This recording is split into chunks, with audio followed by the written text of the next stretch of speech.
Today, we will show you how to get 4 workouts by using Venue on-screen workout animations feature.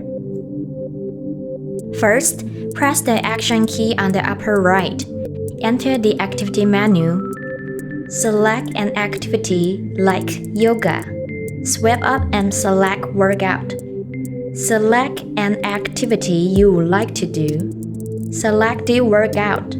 Press the Action key to start the activity timer. By following the animation on the watch, it's like having a coach to complete a training course with you.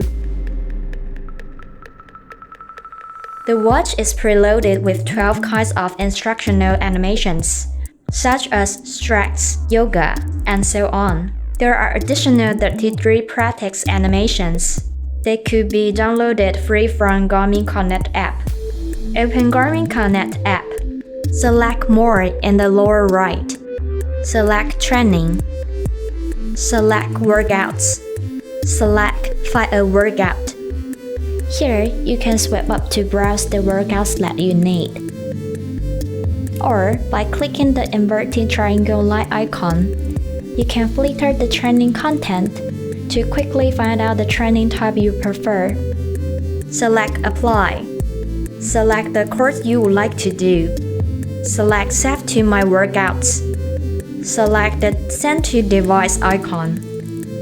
After syncing with your watch, you can see the on-screen workout animations on your watch. And that is it! Thanks for your watching.